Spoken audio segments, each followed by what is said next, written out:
I came across this post in a Halloween Horror Nights group on Facebook. It's from an anonymous member, and it's a desperate plea from scare actors. It brings up some great points, issues I've been experiencing more and more. As someone who knows haunt actors, and is even married to one, I'm intimately aware of the dangers of scaring others for their entertainment. And that's the word that should be stressed here. They're doing it for our entertainment. Scare acting is hard work. It's physically demanding. It can be mentally exhausting. It's all of the hardest parts of stage acting, but with the added stress of the ever-present danger of legitimate violence. Guests come in expecting to come face to face with living monsters, but in reality, it's those very guests that can quickly and easily turn into villainous horrors. And that was horrors. Sometimes that word comes out sounding like horrors. I apologize. A few weeks ago, I attended Howl-O-Scream and was appalled at the behaviors exhibited by some of the guests. A lot of this was from the younger crowd, but that shouldn't excuse it at all. Sure, you make a lot of mistakes when you're young, but it's never too early to exhibit a healthy amount of empathy. In one of these houses, I was behind a group of teenagers that were punching props, punching each other, wrestling, all of which was a clear and present danger to every actor that was working that night. It's disgusting, so much so that I'm dragging out the soapbox and addressing this desperate plea in an attempt to hopefully increase the footprint and in some way help spread the message that it's not okay to act like jerks just because you and your friends find it funny.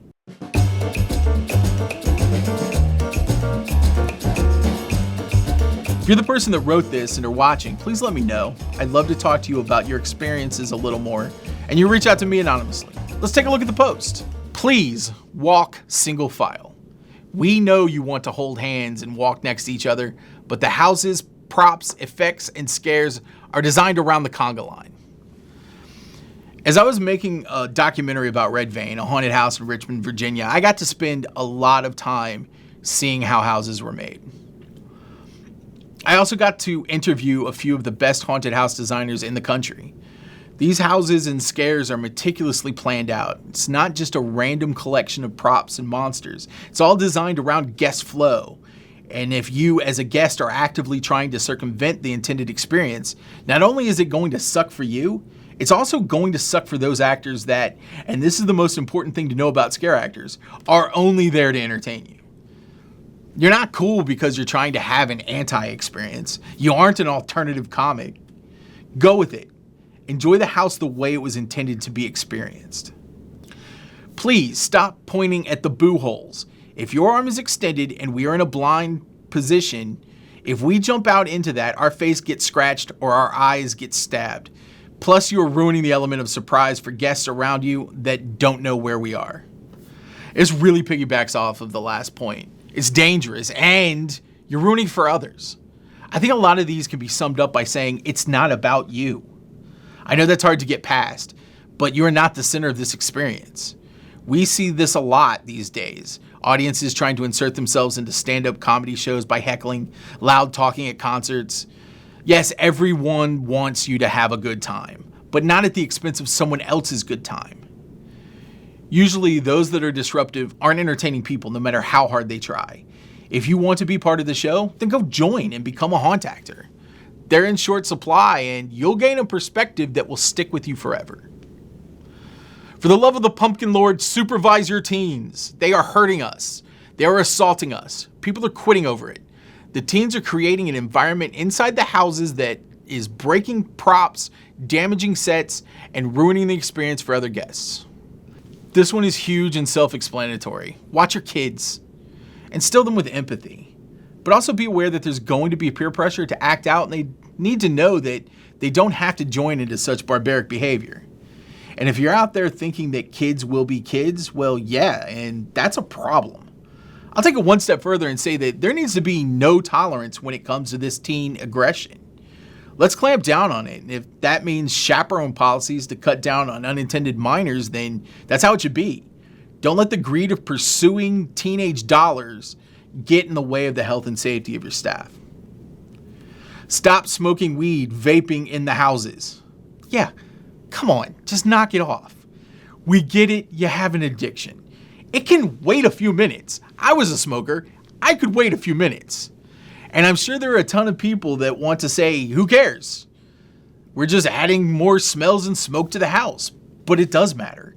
On a show level, You're telling the designers that you don't care about their work, that you don't care about the environment that they're creating.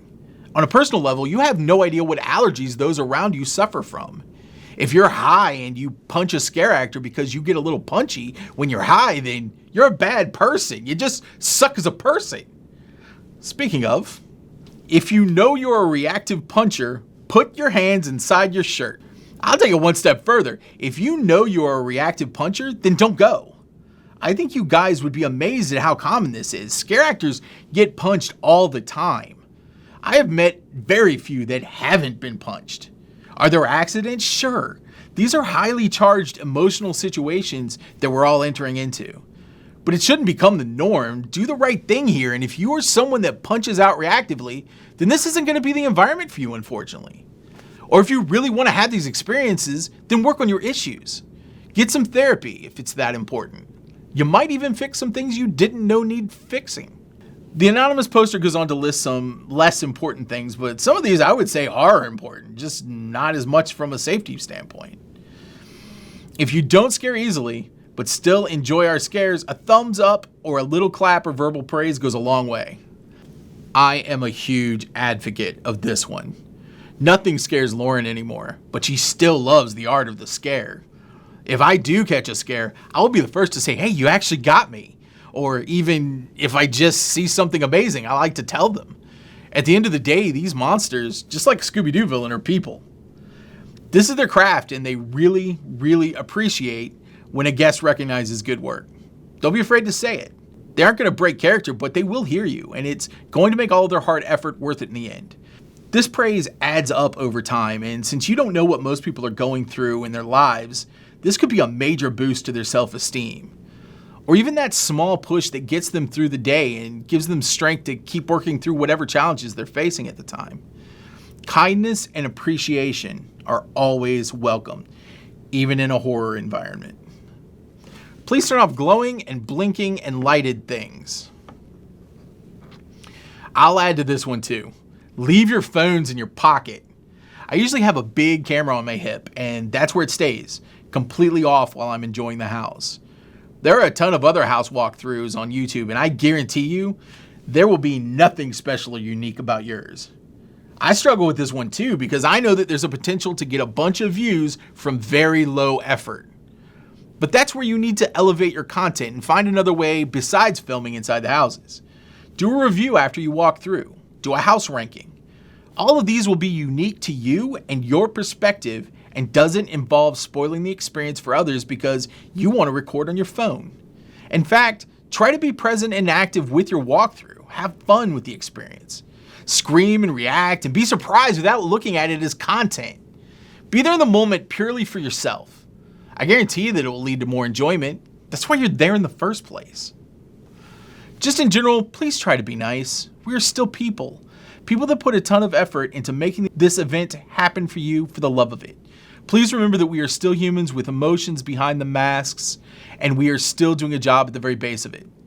When you tease, taunt, or are generally awful to us, it hurts. Nothing is less fun than crying behind a mask while trying to keep scaring so guests can still have fun. I can't add to that. It's straight from a scare actor working the busiest and most attended Halloween event in the world.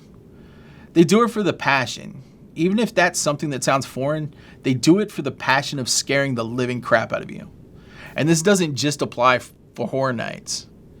This applies to every Halloween event, be it corporate theme park, down to the smallest neighborhood garage haunt. I assure you that they aren't doing it for the money. They're doing it purely for love. Love of that fleeting moment when they can stalk their prey, see them coming, lock eyes with them as they jump out from the shadows to deliver a scare. It's a connection that lasts only seconds, but leaves its mark on them both as the guest leaves laughing while the scare actor returns to the dark, waiting for the next to come through. You don't have to be into horror to understand passion. Next time you're nervously awaiting to go into a haunt, while loud, otherworldly noises are blaring from inside, fog is slowly drifting past your feet, that unmistakable smell of latex and smoke machine is entering your nose. The hairs on the back of your neck are slowly rising in anticipatory anxiety. Just take a moment to think about the scare actors. about their love of the dark art of scaring, about all of the work that has gone into this moment. Think about it and appreciate it. Because without these actors, you wouldn't be walking through a house full of the dead. You'd just be walking through a house without life.